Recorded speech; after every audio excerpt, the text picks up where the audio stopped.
Mesdames et messieurs, bonjour, j'espère que vous allez bien. Avant que cette vidéo commence, je voulais tout simplement vous informer que j'ai sorti une vidéo sur le joueur du grenier, sur ma chaîne principale. Je vous invite sincèrement à aller la voir. J'ai changé un peu l'écriture en fait par rapport à d'habitude et voilà, si vous voulez faire vos retours sur cette vidéo, n'hésitez pas, quoi qu'il arrive, je vous mets le lien en description. Vous pouvez déjà cliquer dessus, la mettre de côté et la regarder juste après celle-ci. Première fois que je fais la publicité sur ma chaîne secondaire pour ma chaîne principale. Il y a un début à tout. Bref, vous savez, souvent, on se dit que sur Internet, on a tout vu. Et pourtant, souvent, on sort cette phrase, souvent, on se dit que sur Internet, on a tout vu. Mais j'avais tort, puisque ce dont je vais vous parler aujourd'hui, c'est encore pire que ce que j'ai déjà vu sur Internet. Mais au final, le plus triste dans tout ça, c'est que les deux histoires que je vais vous raconter, parce que oui, dans cette vidéo, il y aura deux histoires, eh bien, je suis absolument pas surpris, même si c'est giga problématique, et que pour le coup, ça fait très peur. Vraiment, en lisant ces histoires, je me suis dit, mais comment certains peuvent être aussi décérébrés pour en arriver là? Bref, mesdames et messieurs, installez-vous bien, parce que les deux histoires d'aujourd'hui qui parleront de Joyka et Lena Situation risquent de vous faire ressentir beaucoup d'émotions. Laissez-moi tout d'abord vous parler de l'histoire avec Joyka. Contexte. Le 14 mai, Joyka sort une vidéo qui s'intitule 11 classes selon des questions gênantes. Le concept est ma foi très simple, mais ayant un petit peu la flemme de vous l'expliquer, je vais laisser Joyka le faire. Entre 2022 et aujourd'hui, il y a 4 nouvelles personnes qui ont rejoint mon équipe. Il y a un jeu qu'on fait assez souvent, c'est de se classer par rapport à des questions, comme par exemple, qui fume qui si on devait se battre. Mais à chaque fois qu'on faisait ça, on se demandait quand même, est-ce qu'on aurait fait le même classement si on se voyait pour la première fois? Et c'est de ça qu'est née l'idée de la vidéo. Alors j'ai pris une photo de chaque personne de l'équipe, et sur Insta, je vous ai mis un formulaire avec plein de questions pour que vous puissiez les classer en vous basant uniquement sur les photos. Et d'ailleurs, ce que j'aime beaucoup avec Joyka, c'est le fait que dans ses vidéos, il aime faire participer son équipe. Ce qui fait qu'on n'a pas que Joyka, mais tout un crew qui bosse ensemble. Et pour être parfaitement honnête, eh bien je trouve son crew plutôt sympathique. Et pour avoir vu cette vidéo, bon, en soi, rien de spécial à dire. La vidéo est bon enfant, good vibes, en soi une vidéo classique qui ne peut pas poser de problème.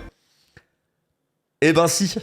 Dans cette vidéo, Joyka a eu la merveilleuse idée de faire participer Emma, qui est d'ailleurs je crois sa chargée de prod, et qui est une femme. Vous me direz sûrement, ouais alors, c'est pas un problème. Et je vous dirais, oui bien sûr, parce que vous, pour le coup, vous êtes bien éduqués. Mais laissez-moi vous mettre ce passage. Je viens mardi et Emma voulait qu'on discute et tout machin. Elle reçoit des commentaires de merde, mais genre vraiment des commentaires, mais j'ai même pas de mots pour dire à quel point je suis en mode, bon, les humains quoi. Des commentaires horribles, sa grand-mère. Qui est des trucs en mode, oh j'aime pas son attitude, oh j'accroche pas avec un tel, oh j'aime pas sa façon de penser sur ça. Et il y a quand même des gens qui arrivent à être les plus gros fils de... Elle est jugée sur son physique, elle est jugée sur son attitude physique, encore une fois, et elle se prend des commentaires et surtout des DM sur Insta. Les gens sont allés chercher son Insta, ils sont allés stalker pour chercher son Insta, pour lui envoyer des DM abominables. Et où je me suis dit, mais comment tu peux, premier degré, prendre le temps de regarder cette vidéo, ensuite d'aller stalker un Instagram pour envoyer un message aussi atroce que ça à une personne, quoi. Et oui, vous ne rêvez pas, après cette vidéo, Emma s'est faite insulter sur les réseaux en public,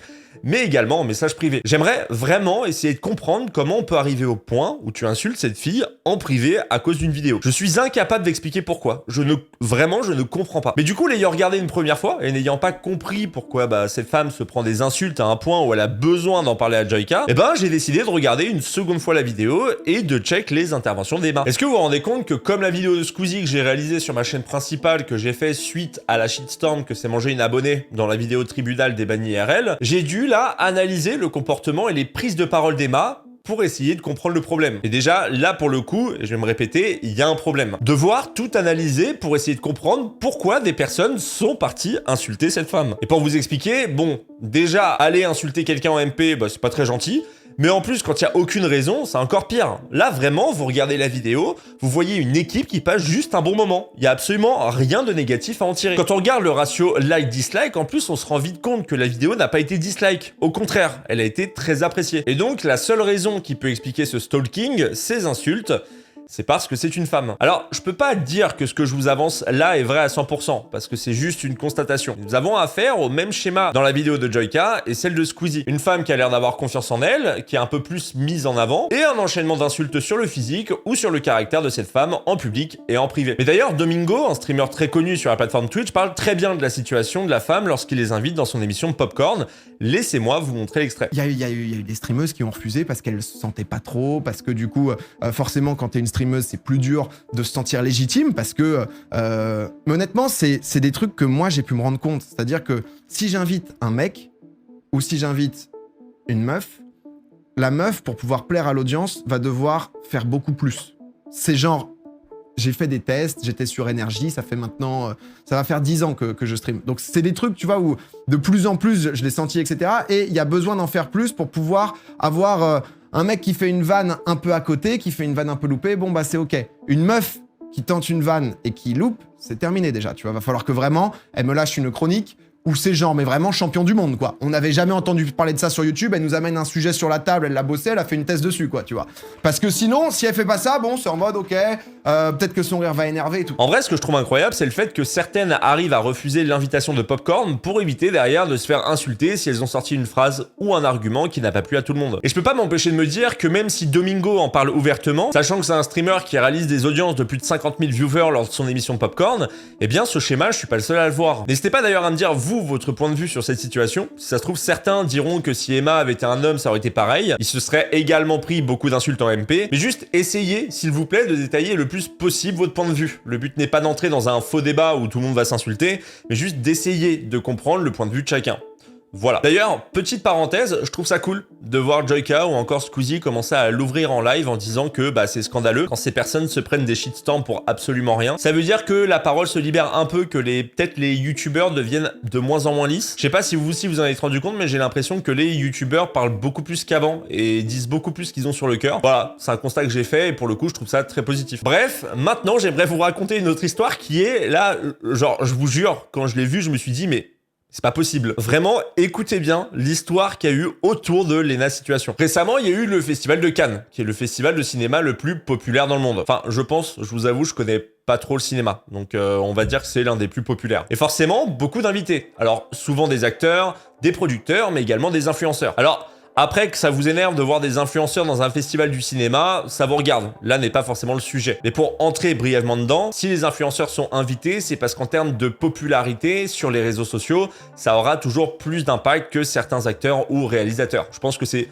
juste pour faire la promotion qu'ils sont invités. Logique en même temps. Et Lena Situation a été invitée dans ce festival. C'est dans une robe très chic. Ouais, je m'y connais un peu en style et design. Qu'elle marche sur le tapis rouge. Et quelle erreur, Lena! Quelle erreur d'avoir osé marcher sur le tapis rouge. Laissez-moi vous lire quelques commentaires que j'ai pu voir sur Twitter qui parlent des photos de Lena Situation. Non, c'est vrai, on dirait une dinde de chez Pierre Dodu, enveloppée dans son filet. On en parle, Lena Situation, elle aime trop être au centre de l'attention, cette fils de chien. Toujours, elle est dans les politiques et ses mérites. Là, je vous avoue, à ce moment-là, j'ai pas compris comment on pouvait avoir autant de haine. Il a tout sorti. Voilà, il avait besoin. Elle est bien potelée, pas trop ma cam. Eh ben, pas fâchée avec la cantine. Je suis saoulé de voir cette dinde sans talent pavaner dans tous les événements. Elle a trop pris la grosse tête, cette nana, je trouve. Cochonnette s'est mise sur son 31. Quelle tenue immonde pour elle. Qu'est-ce que vous voulez que je vous dise ? L'éducation. Forcément, suite à ce scandale, qui est, rappelons-le, avoir marché sur le tapis rouge, eh bien Lena a balancé un post en story Instagram. J'ai toujours été plus ou moins à l'aise avec mon corps, jusqu'à ces derniers mois. J'ai pris du poids, j'en suis consciente, ma morphologie a changé, j'en suis consciente, mais Internet s'en est rendu compte avant moi, et souhaite bien le partager. Depuis 2 ans, j'ai fait le choix de ne plus utiliser de filtre afin de montrer une image honnête et non modifiée, quelque chose de vrai. J'essaie de faire de mes plateformes un lieu où je me sens assez en confiance pour partager avec 4 millions de personnes mes facettes, avec lesquelles je ne suis pas 100% en paix. J'essaye de parler uniquement une communauté qui elle aussi est dans cette envie d'envoyer du positif et vivre les moments de vie pleinement. Depuis jeune, on nous projette tellement un corps idéal, un style idéal, que dès que je ne rentre plus dans mon 36, je reçois des « tu manges bien à la cantine » ou « félicitations pour le bébé ». Je n'ai pas encore de conclusion à ce chapitre. Ce sentiment de ne pas être dans le bon corps est un sentiment nouveau. J'espère que le futur et le recul nous emmèneront que du love. Moi, je vous envoie du love. Pour être parfaitement honnête, je sais pas comment on peut répondre ça. Moi, j'aurais insulté, mais je pense tout le monde. Tu peux pas laisser ça comme ça sans avoir envie d'insulter tout le monde en vrai. Mais soyons honnêtes, sa réponse est très intelligente. Voilà. Je sais pas quel est votre avis dessus. Moi, j'ai trouvé ça très intelligent de sa part. J'avais à l'époque fait une vidéo sur ma chaîne principale qui parle des scandales autour de Lena Situation et je vous avoue qu'encore aujourd'hui, je comprends toujours pas comment elle peut s'en prendre autant dans la gueule. Alors, elle est très connue, certes, ça apporte beaucoup de jalousie, mais vraiment, à ce point-là, je comprends pas. Mais je voulais vous parler rapidement de ce sujet parce que j'aimerais faire un tout petit peu de prévention. Bon, bien entendu, tous ces messages sont principalement sur Twitter. On n'est pas choqué, on connaît ce réseau social. C'est d'ailleurs un réseau social que beaucoup détestent, mais les gens ne peuvent pas s'empêcher d'y aller. Bref, tout d'abord, je vous invite à arrêter d'y aller. Je peux vous assurer très clairement que ça va vous faire le plus grand bien. Mais si vous n'y arrivez pas, je vais vous inviter dans ce cas à ne jamais entrer dans un débat avec des personnes qui rabaissent. Je vais vous montrer une conversation en dessous de la photo de Lena pour que vous puissiez comprendre que ces personnes sont tellement dérangées que d'essayer de dialoguer vous fera perdre du temps, de l'énergie et foi en l'humanité. Je suis saoulé de voir cette dinde sans talent pavaner dans tous les événements. Sans talent, elle est invitée aux shows et cérémonies prestigieuses, et elle réalise ses rêves, et tout ce qu'elle a, elle ne le doit qu'à elle-même. Ouais, et...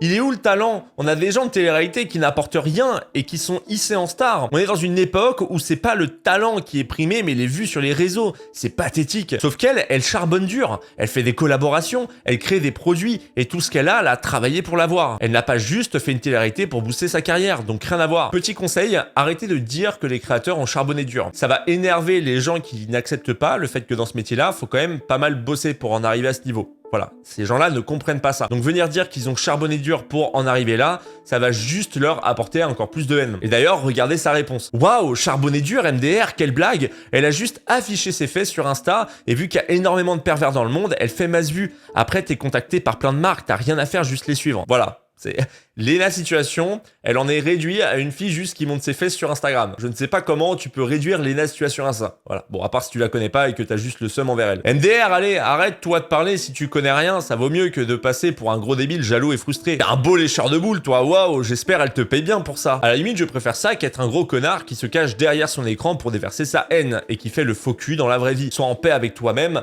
après avoir dit tout ce que tu as dit. Visiblement, quand on dénonce la starification de personnes comme ça, on est un connard. Alors, juste, tu dénonces pas la starification de personne. On sait que c'est une star. Tu dénonces pas le fait que ce soit une star. Tu dénonces rien en fait, tu l'insultes juste. T'arrives à mesurer ton niveau d'idolâtrie, tu ferais mieux de suivre Dieu et ses prophètes et de préparer ta vie dans l'au-delà, ça vaudrait mieux pour toi. Rapport avec la religion, je l'ai pas. Je vois pas le rapport entre Lena et la religion ou le fait de suivre une influenceuse et la religion. Voilà. Ce que je reproche, c'est de la traiter de dinde gratuitement, surtout quand on sait qu'elle se fait insulter juste parce qu'elle respire. Ça s'appelle être un connard et t'inquiète, moi au moins j'ai pas besoin de descendre les autres pour exister. Vous avez vu, il continue. Il continue d'essayer de débattre un petit peu, d'expliquer, etc. Le mec en face, pourquoi son discours est problématique, mais on le sait. Sur Twitter, ça ne va jamais marcher. J'ai peu de respect pour des gens qui pourrissent l'esprit de millions de gamines en perte de repères, qui vont baigner dans la nudité, la superficialité, le manque de pudeur, désolé. Encore une fois, aucun rapport. Et c'est pas fini. Sachez que ça continue. Alors, je vais pas tout vous lire forcément parce que la conversation est quand même relativement longue pour pas grand chose. Je vais vous lire juste le commentaire qui met fin au faux débat et vous allez voir que absolument rien n'a changé dans son raisonnement. Mais j'ai absolument rien à dire sur son physique. Moi, je la trouve plutôt jolie et bien foutue. Je serais pas étonné qu'elle fasse du X un jour tellement elle se dénude. Voilà. Qu'est-ce que vous voulez que je vous dise? Et le pire, c'est que la discussion a commencé le 23 mai et de ce que je comprends, elle s'est terminée 2 jours après. C'est-à-dire que le gars qui a parlé avec celui qui insulte Lena, il a passé au moins 2 jours à réfléchir à répondre à cette personne. Est-ce que vous vous rendez compte de la perte d'énergie et de temps? Voilà, j'espère vraiment que cet exemple va vous créer un déclic. Arrêtez d'essayer de raisonner avec quelqu'un sur Twitter. Ça ne marche pas, ça a jamais marché. Les gens sont bornés, souvent stupides, et leurs remarques sont tout comme les PNJ. Toujours les mêmes. Donc voilà, vraiment, n'usez pas votre énergie dans cette sphère négative et à la place, faites quelque chose de constructif. Comme, je sais pas moi, par exemple, vous abonner à cette chaîne. Bref, je voulais vous parler de ces 2 histoires parce que, comme je l'ai dit au début de cette vidéo, quand je les ai lues, je me suis dit, mais c'est pas possible. On marche sur la tête. J'espère que ces 2 histoires vous ont plu. Il est fort possible cependant que vous ayez perdu foi en l'humanité. Ça, c'est une possibilité. Alors, dites-vous juste que principalement, ce que vous voyez là, soit c'est TikTok, soit c'est Twitter. On sait très bien comment fonctionnent ces réseaux. C'est pas les gens les plus intelligents qui y sont. En tout cas, il est temps pour moi de vous laisser. N'hésitez pas à utiliser votre énergie dans quelque chose de constructif, comme par exemple désactiver votre compte Twitter. Ça peut être très bénéfique pour vous. Il est temps pour moi de vous laisser. Moi, je vous dis à très bientôt. Prenez soin de vous. Profitez de la vie. C'était